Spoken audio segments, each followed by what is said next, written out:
Hey folks, welcome back to this episode of the Law of Self-Defense Show. I am, of course, Attorney Andrew Branca for Law of Self-Defense. Thank you very, very much. And in this show, we continue with our reading of The Art of Cross-Examination, written by Francis Wellman, a New York City attorney at the turn of the century, not the most recent turn of the century, the one prior to that. This book was originally written in 1903. This edition I have in my hands, given to me as a gift when I graduated law school, was printed in 1948.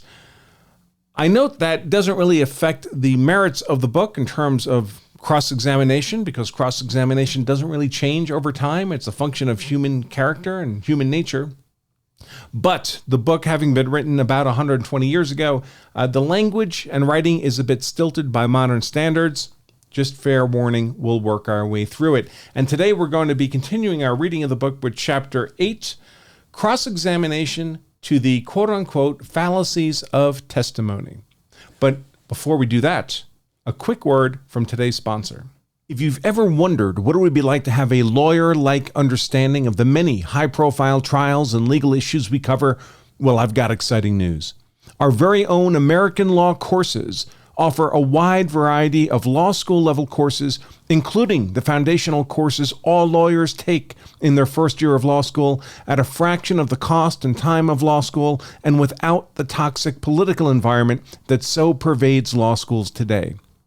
At American Law courses, we simply teach traditional American law in the traditional American way to help Americans become the best informed, most capable citizens they can be. We have a broad curriculum of courses, including criminal law, criminal procedure, evidence, property, constitutional law, and more. All courses are taught on a semester basis, roughly one live-streamed class a week for 14 weeks with an optional final exam for certification at the end.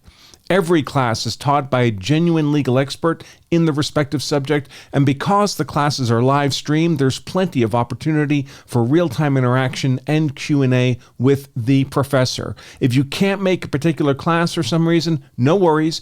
Every class is also made available as a recorded playback, and you have access to that recording for a full year. We've technically just ended the pre-registration period for the spring 2023 semester, which starts the second week of January. But for those of you accessing these readings of The Art of Cross-Examination, we've decided to extend that period for a few more days. This matters because during pre-registration, you can save 50% on any and all American law courses. That's a savings of over $1,000 a course. So if you'd like to learn more, now would be the time to do so. Learn more about our American Law courses, access the syllabus for each course, view interviews with our professors, and much more by simply pointing your browser to AmericanLawCourses.com today. And we're back to the reading of The Art of Cross-Examination with Chapter 8, entitled Cross-Examination to the Fallacies of Testimony. It is intended in this chapter to analyze some of the elements of human nature and human understanding that combine to conceal the truth about any given subject under investigation, where the witnesses are themselves honest and unconscious of any bias or partisanship or motive for erroneous statement. Rufus Choate once began one of his more abstruse arguments before Chief Justice Shaw in the following manner, quote, "In coming into the presence of your honor, I experience the same feelings as the Hindu when he bows before his idol. I realize that you are ugly, but I feel that you are great." Close quote. I am conscious of something of the same feeling as I embark upon the following discussion.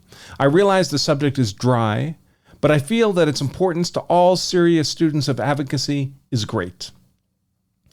No one can frequent our courts of justice for any length of time without finding himself aghast at the daily spectacle presented by seemingly honest and intelligent men and women who array themselves upon opposite sides of a case and testify under oath to what appear to be absolutely contradictory statements of fact.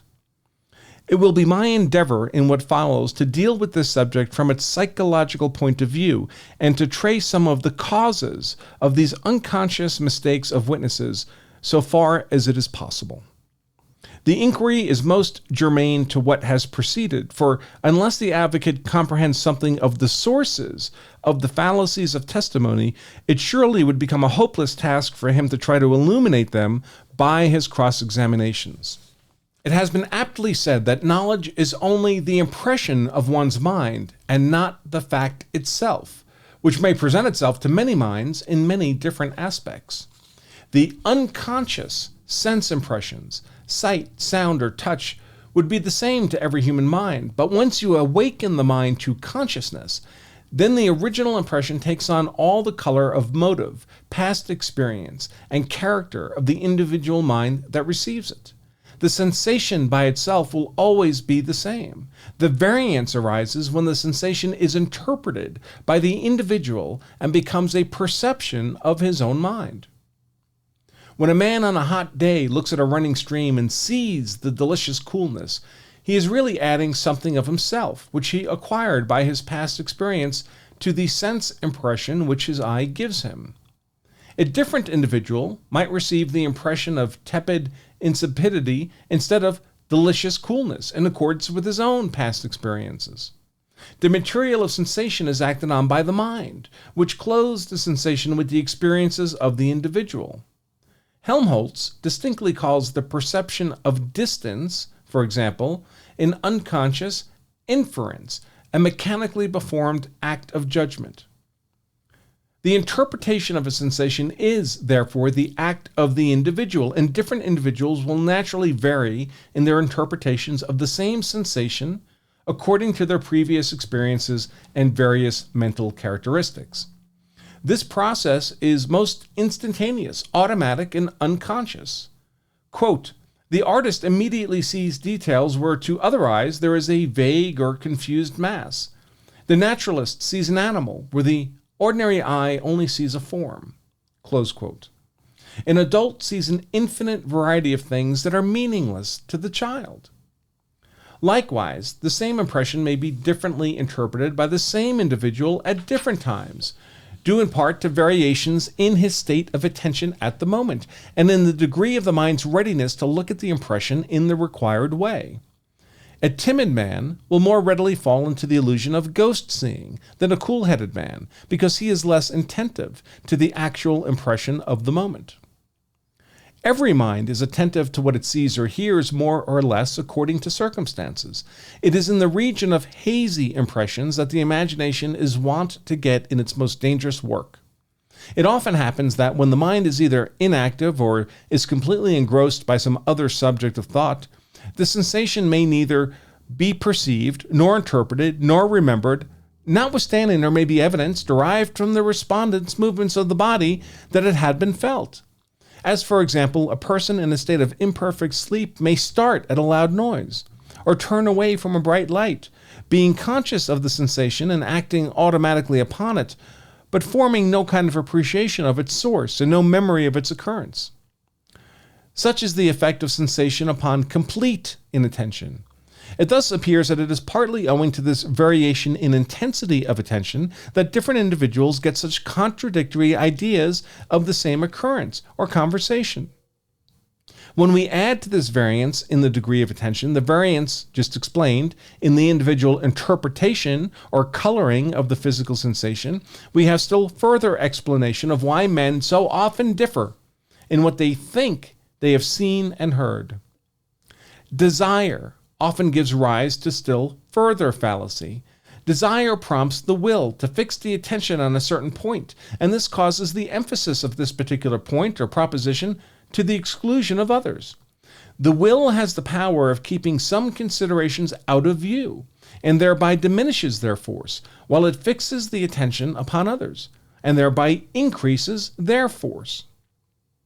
Sir John Romilly, in an opinion reported in 16 Bevan 105, says, quote, "It must always be borne in mind how extremely prone persons are to believe what they wish. It is a matter of frequent observation that persons dwelling for a long time on facts which they believed must have occurred, and trying to remember whether they did so or not, come at last to persuade themselves that they do actually recollect the occurrences of circumstances which, at first, they only begin by believing must have happened. What was originally the result of imagination becomes, in time, the result of recollection. Without imputing anything like willful and corrupt perjury to witnesses of this description, they often, in truth, bona fide believe that they have heard and remembered conversations and observations which in truth never existed, but are the mere offspring of their imaginations. Close quote. Still another most important factor, and itself the source of an enormous number of quote-unquote fallacies of testimony, is memory. We are accustomed to speak of memory as if it consisted of an exact reproduction of past states of consciousness, yet experience is continually showing us that this reproduction is very often inexact, through the modifications which the trace has undergone in the interval. Sometimes the trace has been partially obliterated, and what remains may serve to give a very erroneous, because imperfect, view of the occurrence. When it is one in which our own feelings are interested, we are extremely apt to lose sight of what goes against them, so that the representation given by memory is altogether one-sided. This is continually demonstrated by the entire dissimilarity of the account of the same occurrence or conversation, which is often given by two or more parties concerned in it, even when the matter is fresh in their minds and they are honestly desirous of telling the truth. This diversity will usually become still more pronounced with the lapse of time, the trace becoming gradually but unconsciously modified by the habitual course of thought and feeling, so that when it is so acted upon after a lengthened interval as to bring up a reminiscence of the original occurrence, that reminiscence really represents not the original occurrence, but the modified trace of it. Mr. Sully says, quote, "Just as when distant objects are seen mistily, our imaginations come into play, leading us to fancy that we see something completely and distinctly, so when the images of memory become dim, our present imagination helps to restore them, putting a new patch in the old garment. If only there is some relic, even of the past preserved, a bare suggestion of the way in which it may have happened, will often suffice to produce the conviction that it actually did happen in this way. The suggestions that naturally arise in our minds at such times will bear the stamp of our present modes of experience and habits of thought. Hence, in trying to reconstruct the remote past, we are constantly in danger of importing our present selves into our past selves." Close quote. Senator George F. Hoare, in his recently published Autobiography of 70 Years, says, quote, "The recollections of the actors in important political transactions are doubtless of great historical value. But I ought to say frankly that my experience has taught me that the memory of men, even of good and true men, as to matters in which they have been personal actors, is frequently most dangerous and misleading. I could recount many curious stories which have been told me by friends who have been writers of history and biography of the contradictory statements they have received from the best men in regard to scenes in which they have been present." Close quote. Edgar James Swift, professor of psychology at Washington University, in his volume Psychology and the Day's Work, first published in 1918, some 10 years subsequent to the suggestions on the subject, so far as it relates to the testimony of witnesses, offered by me in a previous edition of this book, has devoted many pages to a most interesting and instructive discussion of this subject. It is a book with which every earnest student of cross-examination should be familiar. Professor Swift relates some very interesting experiments in human observation that he has carried out with his psychology classes, from which he draws this conclusion. Quote, "My experiments have proved to me that, in general, when the average man reports events or conversations from memory and conscientiously believes that he is telling the truth, about 1/4 of his statements are incorrect. And this tendency to false memory is the greater the longer the time since the original experience." Laguerre des Bancels, in his L'année psychologique, after reviewing various investigations of his own, expresses the opinion that in general, about 1/10 of the honest evidence given under oath is untrue. Mademoiselle Borst, from her individual investigations, concludes that 1/12th part of testimony is false, whereas Stern puts a lower value yet upon it. John Wigmore has written a very popular article on the subject in the Illinois Law Review.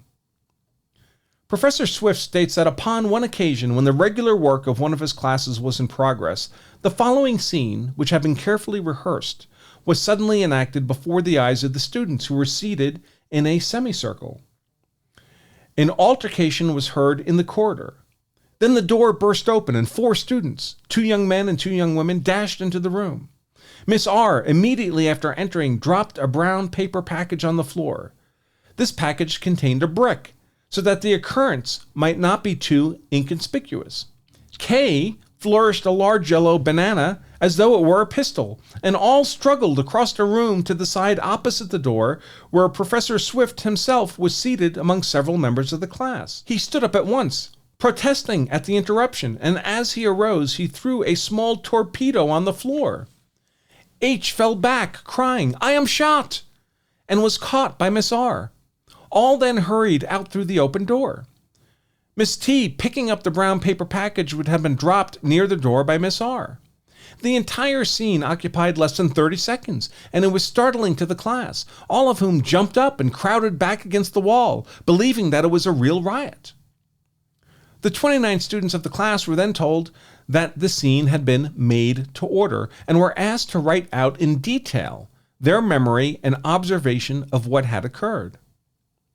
3 of the actors were actual members of the class, and Miss R, although not a member of the class, was a senior, prominent in college activities, and all of the class knew her. Of the 29 witnesses to the transaction, only 3 remembered that 4 persons had entered the room. And although no disguises were used, not a single person recognized all of the actors. Many described the occurrence as that of a mob or a crowd. 7 students recognized 3, 11 recognized 2, 7 recognized 1, and 4 recognized no one. Yet all the actors were persons they met every day. Surprising as these figures may seem to those who think that even under excitement they could recognize an acquaintance whom they had seen at least 3 times a week for 8 months, the results are nevertheless too favorable to observation and memory, for recognition by elimination of those present played an important role. 8 witnesses saw persons who not only took no part in the performance, but were not even present. Of these 8, 1 saw a former member of the class who had withdrawn about 3 months earlier, and a young woman who had never been in the class and was not present was seen by 2. The descriptions of clothing were so general as to be worthless for purposes of identification, and if details were given, they were generally found to be inaccurate. Only 1 witness spoke of the brown paper parcel. No one saw Miss T pick it up. Several students saw the flash of a pistol, and 1 young woman wrote that they were attempting to hold back a man with long black hair. This evidently referred to H, since the other young man, R, had light hair and followed H into the room. H's hair, however, was short, and the description was that of a young Italian who had been a member of the class earlier in the year, but who had withdrew several months before the experiment. Later, this student in her deposition actually named that Italian as among the participants. 5 of the reports did not contain a single item of truth or fact. 3 witnesses saw nothing except the confusion and a mob bursting into the room. 6 others were unable to testify to more than the identity of one of the participants. To these, all else was a blank. Professor Swift draws this conclusion from his experiment. Quote, "Identification is always fundamental in criminal cases, and positive recognition by well-intended, uninterested persons is commonly accepted unless the alibi is convincing. In our drama experiment, the observers were all well acquainted with the participants, yet they were surprisingly incompetent as witnesses. Their minds were prepared, had the event involved a real crime, to recognize one against whom there might appear to be corroborative evidence. The witnesses proved to have had little definite knowledge of what actually happened, and had a crime actually been committed, their testimony should have been of slight value, yet it would have been accepted because they were eyewitnesses. Only a few identified actors, and in several instances, these identifications were so uncertain as to be readily transferred to someone else under the influence of suggestion. In estimating the accuracy of memory, Professor Swift gives some very illuminating additional experiments that he made with his classes, showing through how many mouths a story must pass before it loses its identity altogether. A newspaper clipping was read to one member of the class, who in turn repeated it immediately to the next, and so on to the end. As each student had heard it and had repeated it, he immediately wrote it down. It originally read, quote, Thomas McCarthy, who also used the names Burns and Hopkins, was arraigned yesterday on the charge of having conspired to forge and pass stolen money orders. His case was adjourned for a week. He was arrested on Monday night in a saloon. The assistant district attorney said yesterday that the score of money orders which the man was accused of passing at department stores were some of those stolen by a yeggman a month ago from the post office in St. Louis. The orders had been filled in for varying amounts, a number of which were more than $100. McCarthy was held in $10,000 bail. Close quote. The first paper by the students, as quoted, shows how the story started down the line of students. Quote, Thomas McCarthy, who formerly gave the names of Burr and Buss, was arrested for forgery. The trial will come in a week. He was arrested last Monday night in a corner saloon. He tried to pass checks formerly used by Leighton in the department stores. Since none of the amounts were over $100, he was left out on $1,000 bail before the district attorney. Close quote. Beginning with the second attempt at reproduction of the story, there were conditions and increasing omissions and additions with frequent changes in the aliases. The seventh report was so very reduced as to be worth quoting. It was as follows, quote, There was a man named McCarthy who went by the name of Bernie. He forged a check for $100 and was arrested. Close quote. Number 11 lost the surname and changed the alias to Sussex. The story now becomes, quote, There was a man named Thomas. He went by the name of Sussex. He forged a check for $100 and escaped. Close quote. Here the story may have been said to have lost all resemblance to that which number 1 began. These students were interested in the experiment. There was rivalry to see who could remember most accurately. They concentrated their attention to the limit of their ability, yet the results were chiefly remarkable for their omissions and additions. From these experiments, Professor Swift answers the following query. Quote, First, what are the chances for a truthful narration of that which has been seen or heard? Clearly, the chances of even a reasonably accurate narration are small. We have found observation itself exceedingly defective and unreliable. And when to the inaccuracy of observation there is added the disturbing effect of reviewing them with the deflected influence of conversation about the events and the excitement of the imagination, the testimony of witnesses becomes extremely undependable. Imagination reconstructs evidence with many omissions and substitutions, and the final outcome is likely to be so different from the original as to be almost unrecognizable. Expectation of an act may cause it to be seen, and an intention to do something translates the thought into deed. Suggestion is always operative. Suggestions of actions when one is an observer, and suggestion from questions, even a fact, in conversation or when on the witness stand. Close quote. In a previous chapter, I drew attention to the discrepancies between the account of one of Abraham Lincoln's cross-examinations in the Armstrong case and that given by the lawyers associated with Lincoln at the trial, which is quite as illuminating as any of Professor Swift's experiments. Judge Edward Abbott Perry, in his remarkably entertaining volume, What the Judge Thought, recently published in England, has a delightful chapter on psychology of perjury.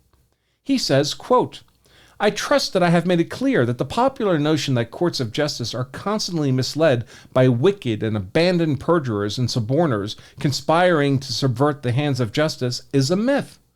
I am inclined, however, to hold the view that while the testimony given by the average citizens in the courts is singularly free from the taint of perjury, yet if, on the other hand, you were to ask me whether, after a third of a century's experience of listening to sworn testimony in our courts, I was deeply impressed by the accuracy, reliability, and truth of the daily round of evidence it has been my duty to consider, I should, with sincere regret, be bound to admit that the answer was in the negative.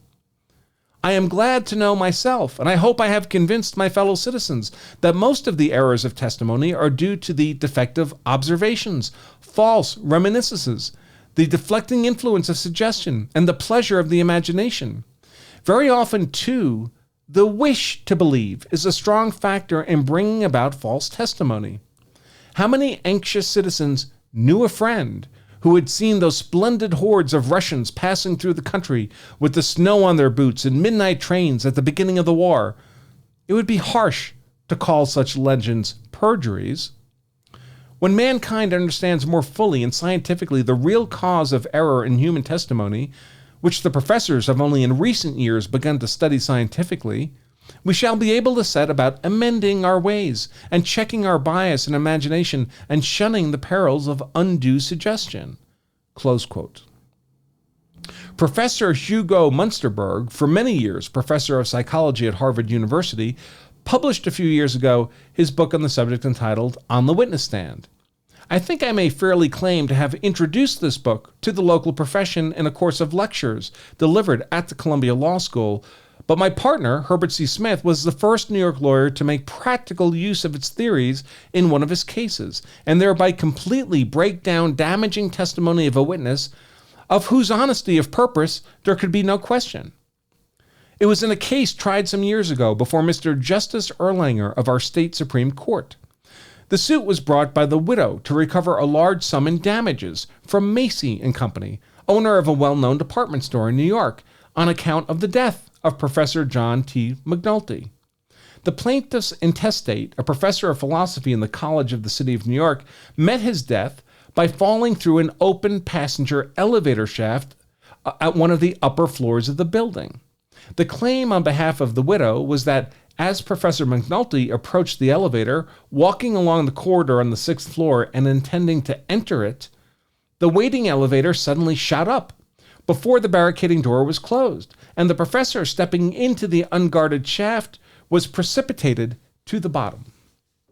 On the other hand, the elevator operator, Macy and Company's only witness, insisted that Professor McNulty was not entering the elevated car at all, but on the contrary had ridden in the car up to the floor in question, and that it was customary to stop the car at each landing, and that just as he, the operator, were starting it again and closing the collapsible door, the professor, suddenly realizing that he wished to get off, pushed back the partly closed door, stepped out, lost his balance, and fell backwards into the shaft.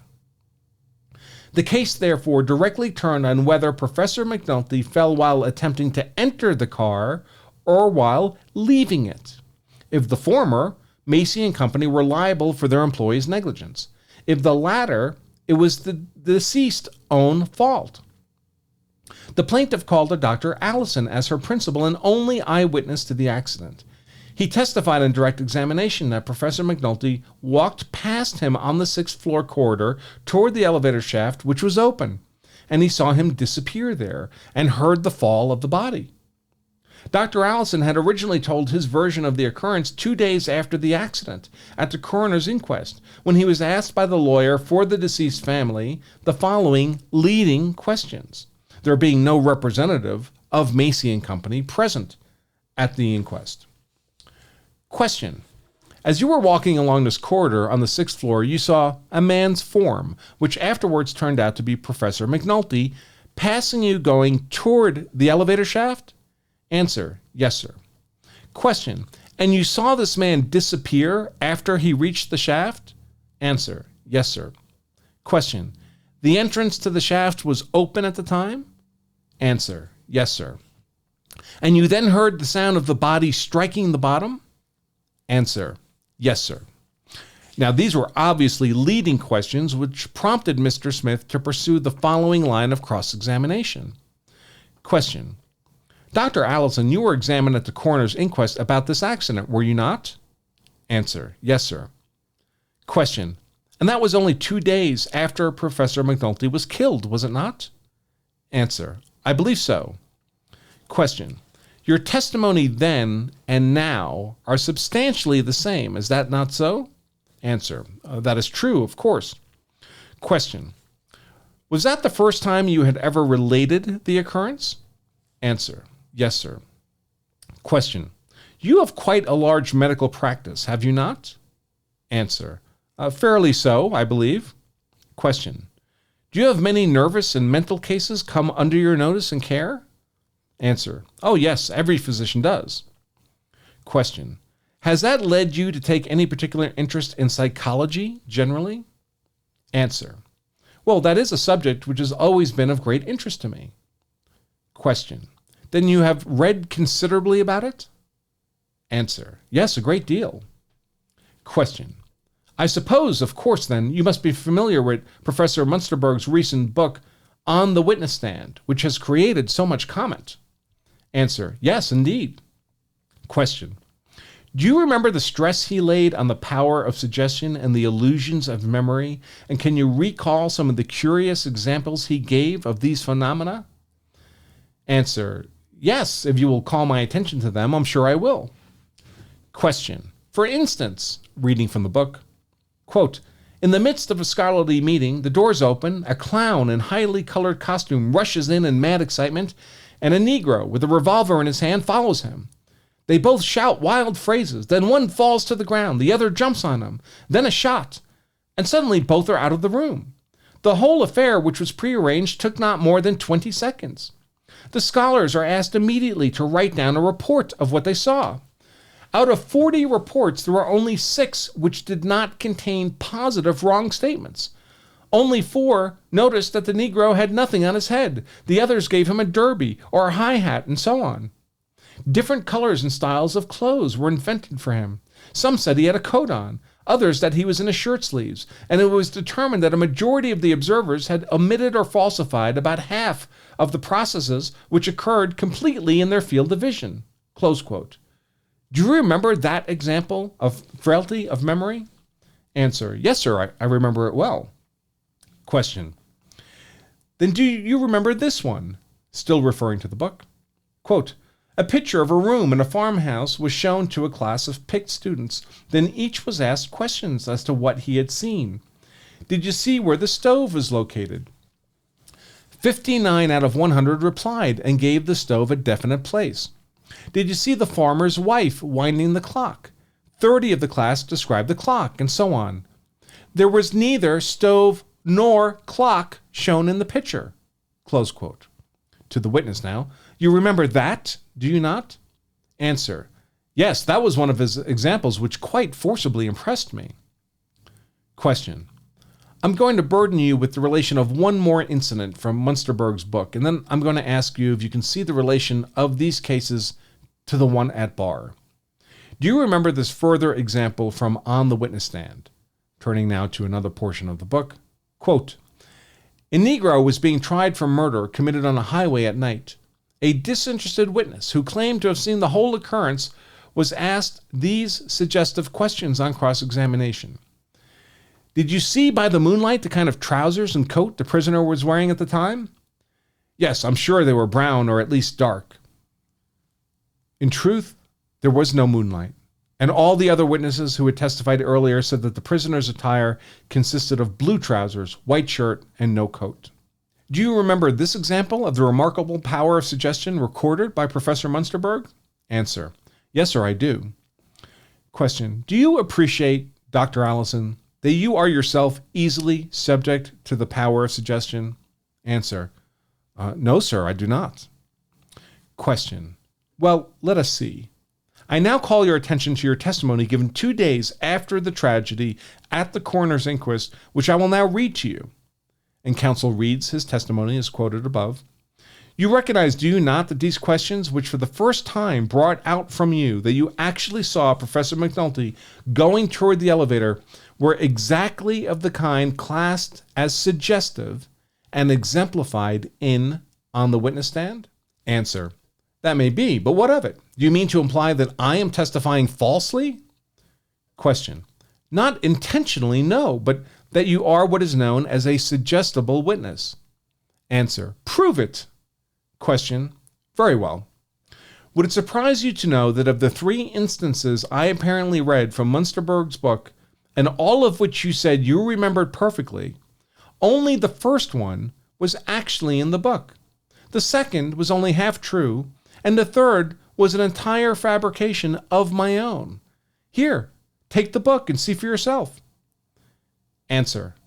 The witness hesitating and his color rising. Mr. Smith, I'm afraid you're making a fool of me. Question. Not more so than any one of us are liable to be honestly mistaken. But now let me ask you, doctor, and I would not put this question if I were not convinced of your fair-mindedness. In view of your answers and looking back and in light of your scientific knowledge, can you really say you actually saw Professor McNulty approaching the elevator shaft or even saw him at all before the instant of his body disappearing down the shaft? Answer, after much hesitation, I'm afraid I cannot.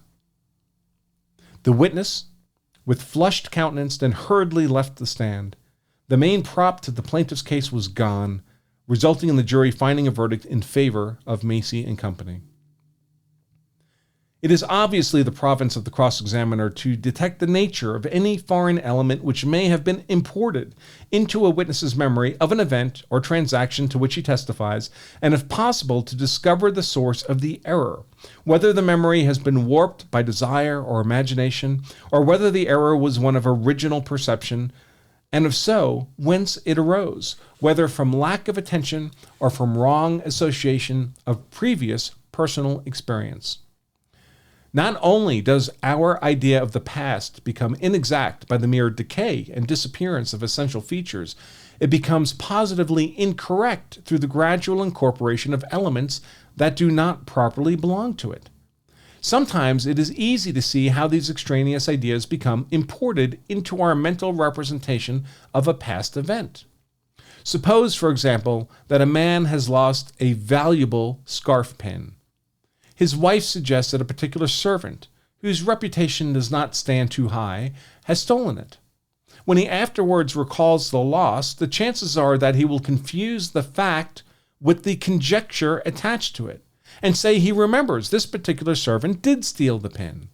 Thus, the past activity of imagination serves to corrupt and partially falsify recollections that have a genuine basis of fact.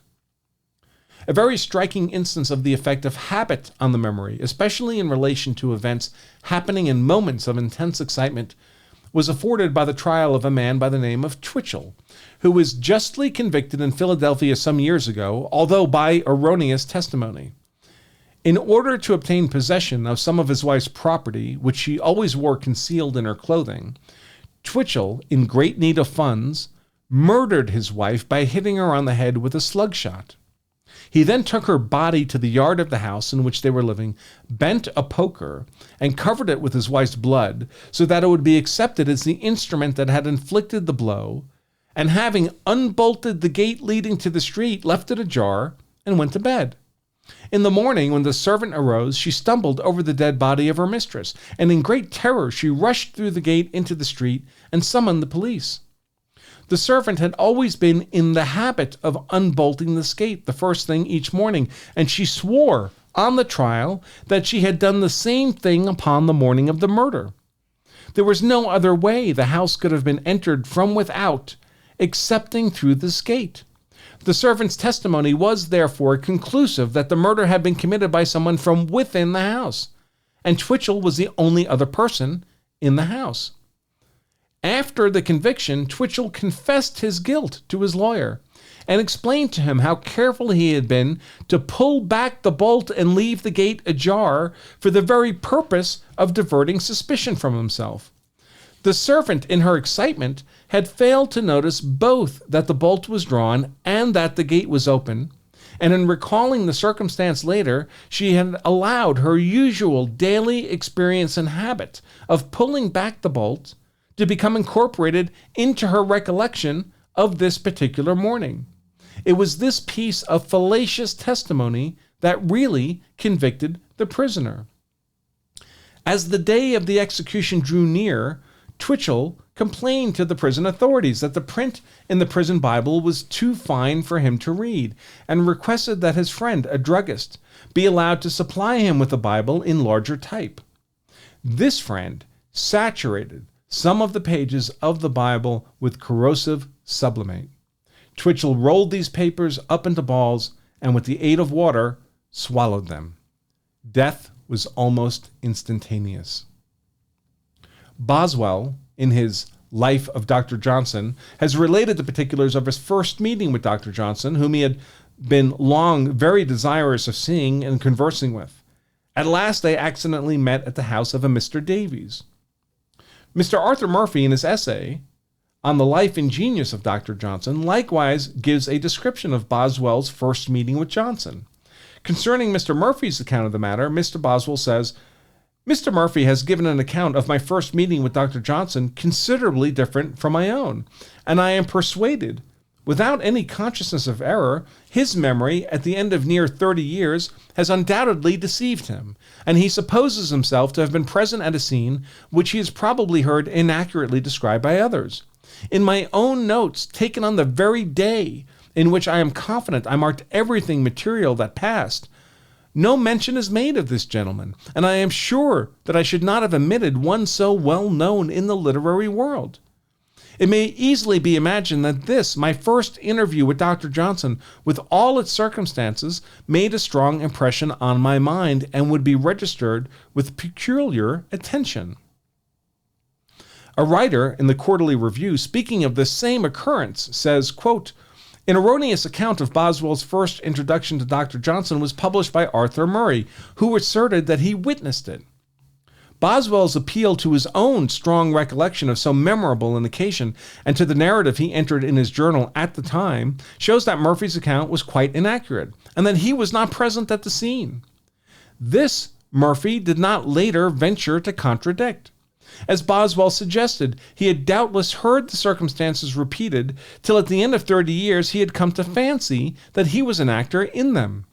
His good faith was unquestionable, and that he should have been so deluded is a memorable example of the fallibility of testimony and of the extreme difficulty of arriving at the truth. Close quote. Everyone appreciates how human is the tendency to enlarge upon a story, especially if we ourselves have participated in the events and are called upon to testify to them in open court. Professor James, in his Principles of Psychology, says, quote, The most frequent source of false memory is the accounts we give to others of our experiences. Such acts we almost always make more simple and more interesting than the truth. We quote what we should have said or done rather than what we really said or did.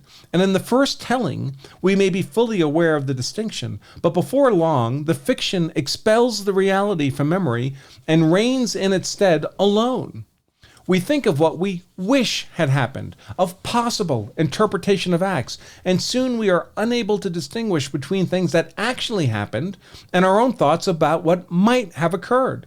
Our wishes, hopes, and sometimes fears are the controlling factor. Close quote. Professor Swift maintains that the undetected vagueness of memory details of witnesses furnishes a fertile soil for the growth of imaginary pictures.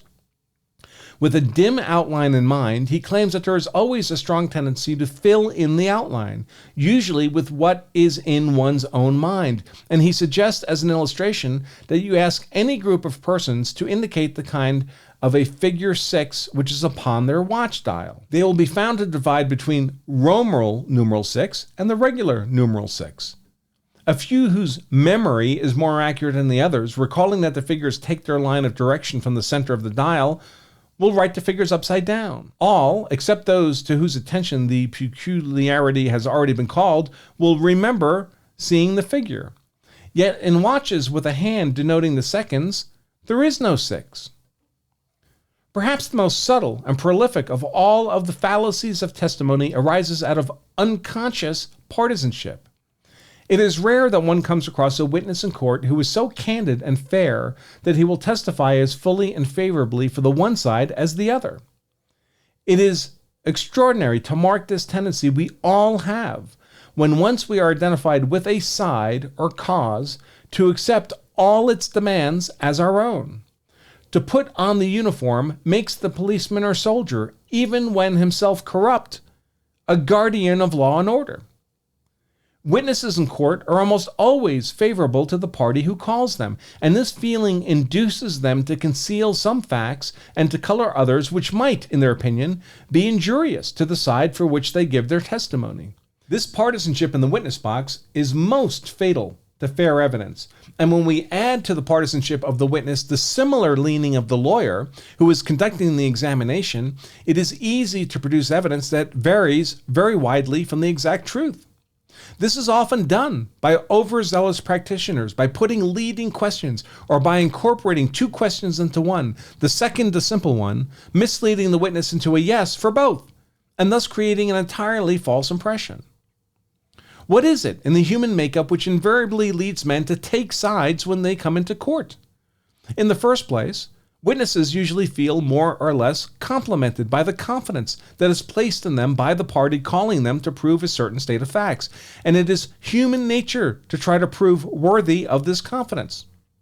This feeling is unconscious on the part of the witness, and usually is not a strong enough motive to lead to actual perjury in its full extent, but it serves as a sufficient reason why the witness will almost unconsciously dilute or color the evidence to suit a particular purpose, and perhaps add only a bit here or suppress one there, but this bit will make all the difference in the meaning.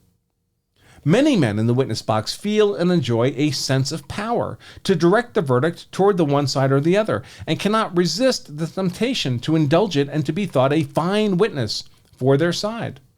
I say their side. The side for which they testify always becomes their side the moment they take the witness chair, and they instinctively desire to see that side win, although they may be entirely devoid of any other interest in the case whatsoever. It is a characteristic of the human race to be intensely interested in the success of some one party to a contest, whether it be a war, a boat race, a ball game, or a lawsuit. This desire to win seldom fails to color the testimony of a witness and to create fallacies and inferences dictated by the witness's feelings rather than by his intellect or the dispassionate powers of observation. Many witnesses take the stand with no well-defined motive regarding what they are going to testify to, but upon discovering that they are being led into statements unfavorable to the side on which they are called, experience a sudden dread of being considered disloyal or going back on the party who selected them, and then immediately become unconscious partisans and allow this feeling to color or warp their testimony. There is still another class of persons who would not become witnesses for either side unless they felt that some wrong or injustice had been done to one of the parties, and thus to become a witness for the injured party seems to them to be a vindication of the right.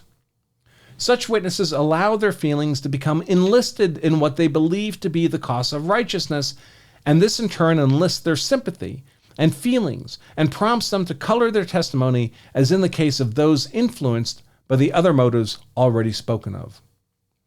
One sees perhaps the most marked instances of partisanship in admiralty cases which arise out of a collision between two ships.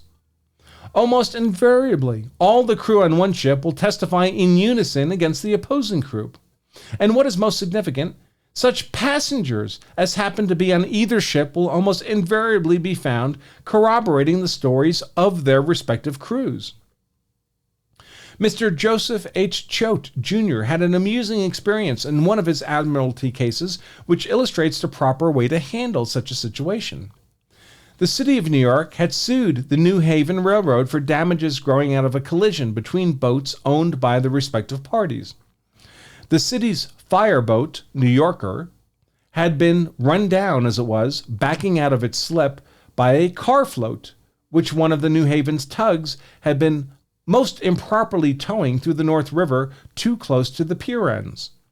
There was no possible denial of the tug's fault, and the defense had no evidence of any possible fault on the part of the fireboat, though it was hard to see how the collision could have happened if she had been keeping a proper lookout. As usual, her crew were called as witnesses in succession. The first testified that he had been properly posted as lookout and had acted accordingly. This statement proving unshakable on cross-examination, the situation looked dark. With the next witness, however, the cross-examiner decided to see whether the well-known tendency of crew witnesses to become advocates for their vessel might not be used to produce some proof in support of his belief that in spite of the first witness's testimony, there had been negligence in the keeping of the required lookout. He accordingly asked a number of questions as to just what the witness had been doing during the seconds preceding the impact.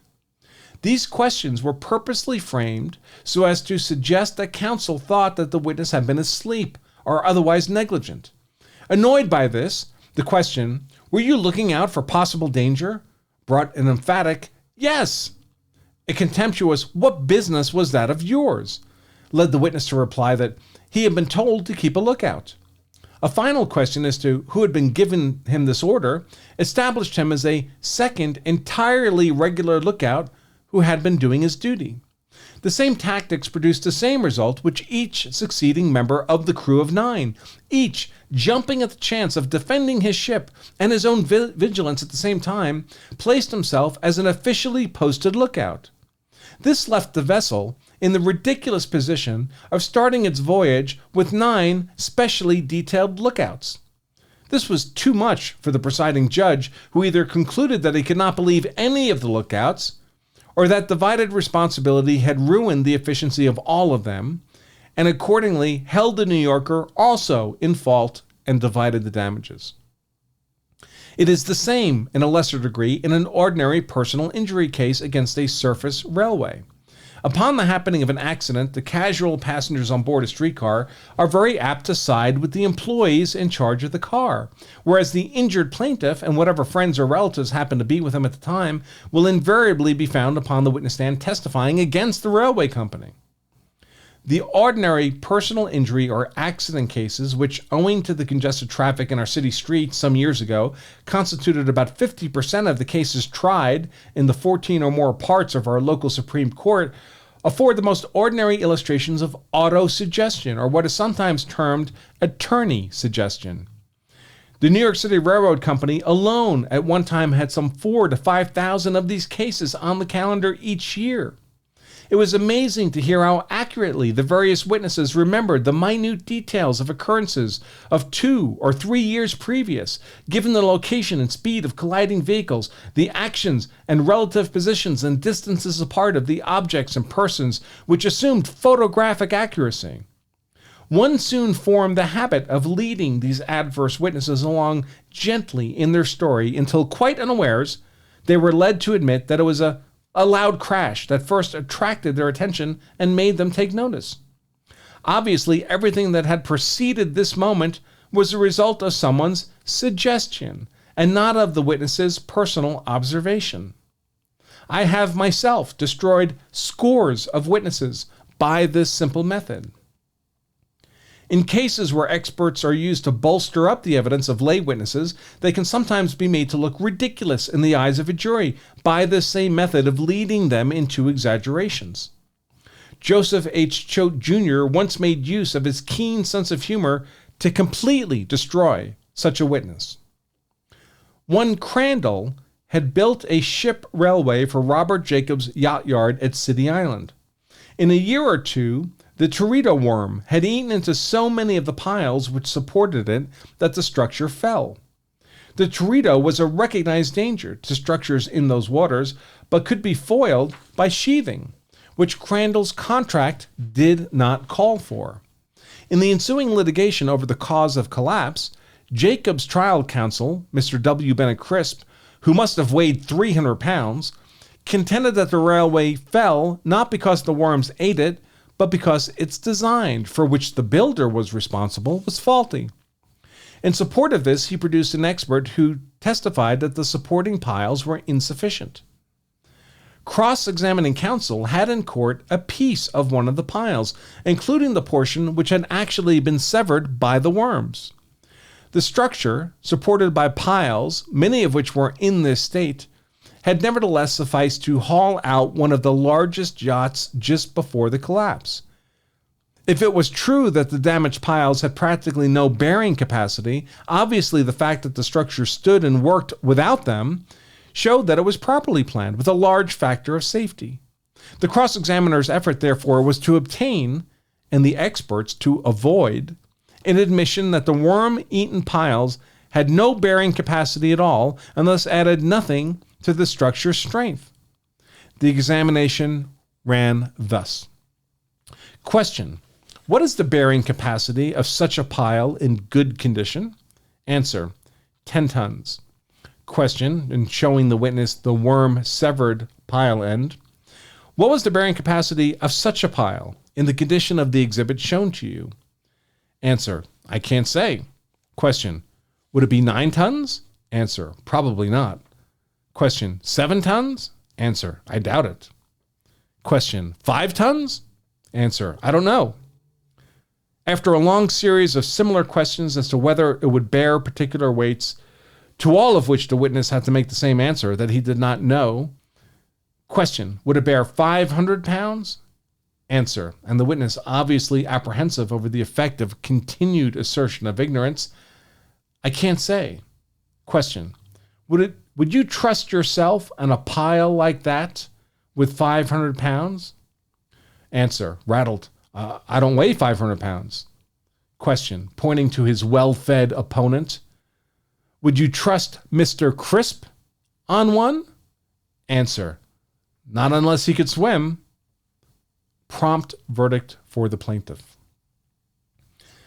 It is difficult to point out the methods that should be employed by the cross-examiner in order to expose to a jury the particular source of fallacy that has warped the judgment, choked the conscience, or blinded the intelligence of any individual witness. It must necessarily all depend upon the circumstances in each particular case. All I have attempted to do is draw attention to the usual sources of these fallacies, and I must perforce leave it to the ingenuity of the trial lawyer to work out his own solution when the emergency arises. This he certainly would never be able to do successfully unless he had given careful thought and study to this branch of his professional equipment. The subject is a great one, and rarely, if ever, discussed by law writers, who usually pass it by with the bare suggestion that it is a topic worthy of deep investigation upon the proper occasion. I trust that my few suggestions may serve as a stimulus to some philosophic legal mind to elaborate and elucidate the reasons for the existence of this flaw in the human mechanism, which appears to be the chief stumbling block in our efforts to arrive at truth in courts of justice. And that, folks, is the conclusion of Chapter 8 of The Art of Cross-Examination, The Fallacies of Testimony. In the next Law Self-Defense show, we will cover the next chapter in The Art of Cross-Examination by Francis Wellman, Chapter 9, entitled Cross-Examination to Probabilities, Personality of the Examiner, etc. And I trust you'll all join me there for that. Until next time, I remain Attorney Andrew Branca for Law of Self-Defense. Stay safe. If you've ever wondered what it would be like to have a lawyer-like understanding of the many high-profile trials and legal issues we cover, well, I've got exciting news. Our very own American Law courses offer a wide variety of law school level courses, including the foundational courses all lawyers take in their first year of law school at a fraction of the cost and time of law school and without the toxic political environment that so pervades law schools today. At American Law Courses, we simply teach traditional American law in the traditional American way to help Americans become the best informed, most capable citizens they can be. We have a broad curriculum of courses, including criminal law, criminal procedure, evidence, property, constitutional law, and more. All courses are taught on a semester basis, roughly one live-streamed class a week for 14 weeks with an optional final exam for certification at the end.